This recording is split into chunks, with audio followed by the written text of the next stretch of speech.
So now that we've had our first optional assignment and we've been playing through it a little bit in lessons and in class, I want to show you some other really cool things that you can do with your optional assignment using GarageBand. So here I have my recording of my optional assignment, and I have all 4 tracks, but you might not have all 4 tracks. You might just have 1 or you might have 2. It really doesn't matter. You can do awesome stuff with your recordings, whether you have all the tracks or none at all. So my recording sounds kind of like this. I'm only going to play a second of it.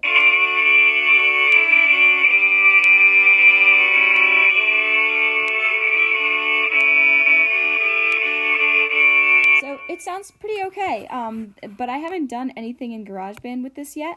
So I want to just show you some of the things that are possible using GarageBand to make your music even more interesting. So the first thing I'm going to do is I'm going to grab my music for this again, and because you might want to write on it so that you can write some chords and stuff. So I'm going to use the violin one because I know that the majority of the orchestra is made up of violins, but you could use the same process for any instrument that you play. So I'm opening up the score view, and this is the one that has all 4 parts on it, because I'm going to want to be able to see all of that. So the first thing I'm actually going to do is I'm going to use the digital instruments on GarageBand to make my own background track. And I'll only do part of it, but you can do as much or as little of it as you want. This is all optional, and I'm showing it to you because this is the kind of stuff that I love to do for fun. So just in case someone else might enjoy this, I want to share it with you.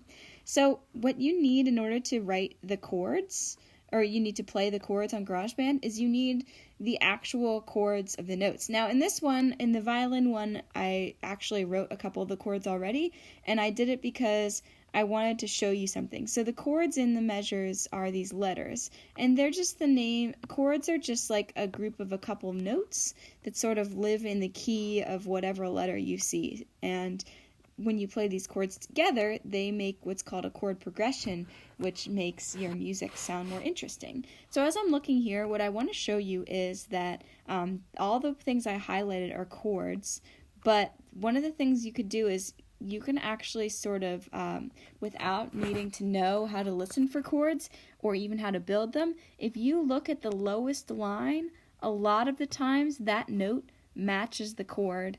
Or if you play the chord that has the same letter name as that note, it will sound really good with the group. So I want you to notice in every single case here, except for one, the bass note is the same as the name of the chord that I'd have to play. The only one that's different is this one, and I could play A and it would still sound good. I could play an A chord and it would still sound good. Now some of you guys, I'm writing all this stuff, might be thinking to yourself, okay, I have no idea what you mean by a chord. So I'm going to show you in GarageBand, and I wanted to write this stuff so that I could use it in GarageBand. So I'm going to put this in split screen in a second, but now I'm going to go over to GarageBand, and I might want that notability here. So I'm going to grab it, and I'm going to drag it into my side view. It's really small, but I actually can't still see it, believe it or not, but I can zoom in, I think.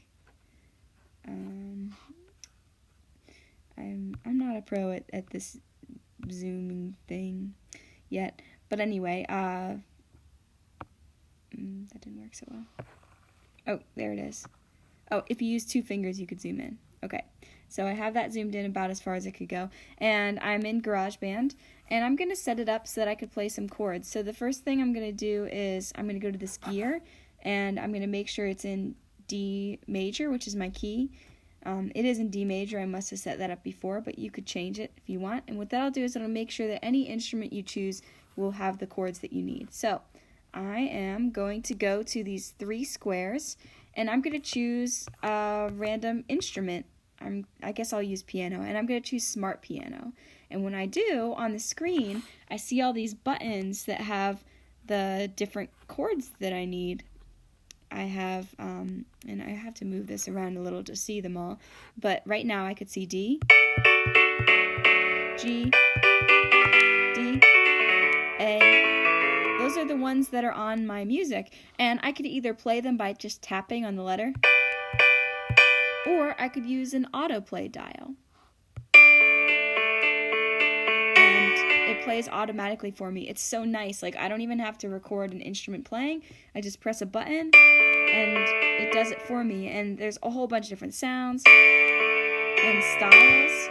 So I'm just going to do a random one, but you could have fun with it and explore. So now what you need to look out for is here in your music that I'm writing on now, you're going to watch the music, and anytime you get to a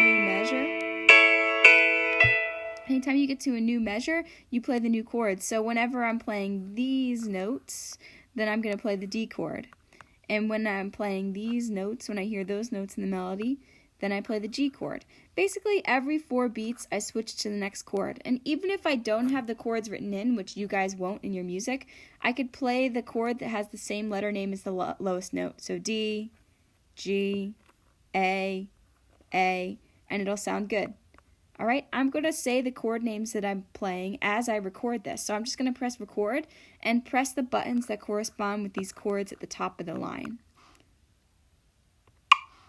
Here we go. So I'm going to start with D, and I'm going to play G, and I'm going to play D, and A, and I'm going back to D, and I'm playing G, and I'm playing D, and then I'm playing A, and then I'm playing G.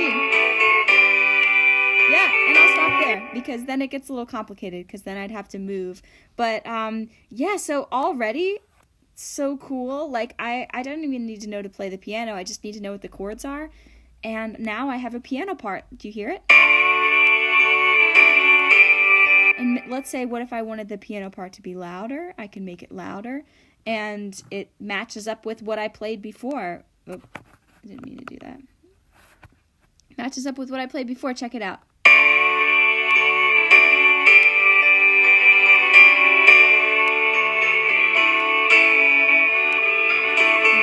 So fun. And not only that, but you could add as many instruments as you want. So I have the piano here, but if I wanted, and it would take a while, and I'm not going to make you guys watch me do it, but I could add a world instrument and play the chords, or the guitar, or the bass, or more strings, or I think that's pretty much it. But there's different sounds too. So like if I go to the guitar, for instance, and I don't want an acoustic guitar, I could change it to a hard rock guitar.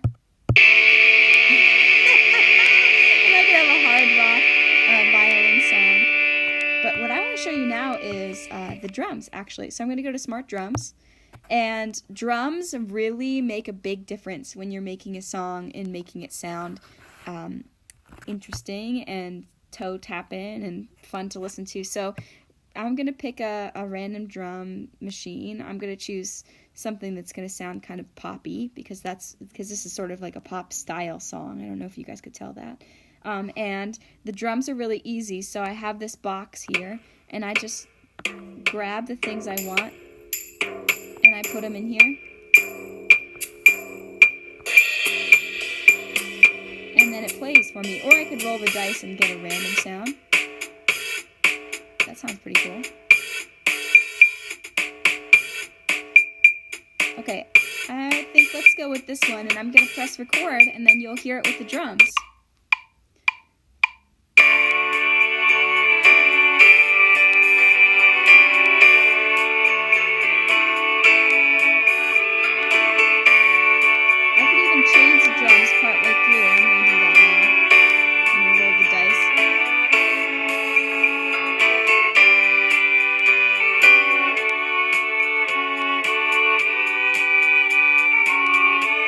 We're really missing that piano after that point. But yeah, so you notice I didn't have to do anything. Well, you can't see me right now, but I didn't have to touch anything.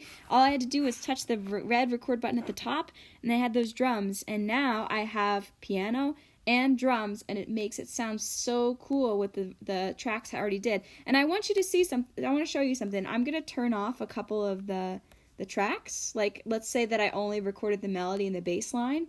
It's still going to sound good with these other things, even if I only have one line recorded. What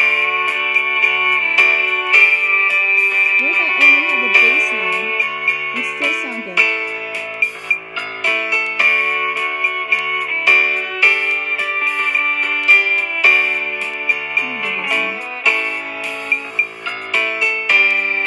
Oh,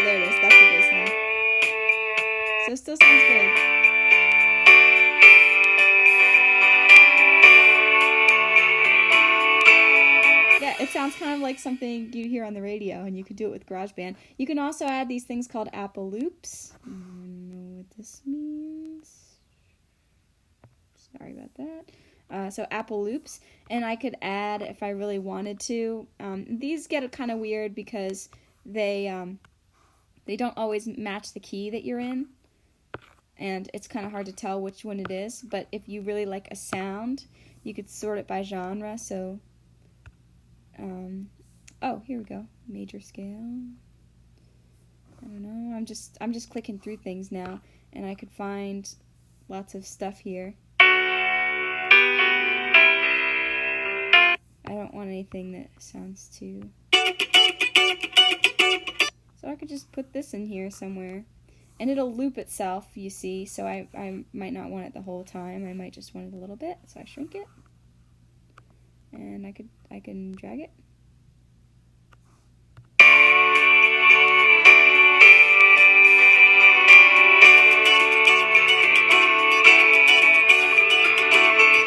Sounds pretty cool, right? So you can add as many or as few things as you want.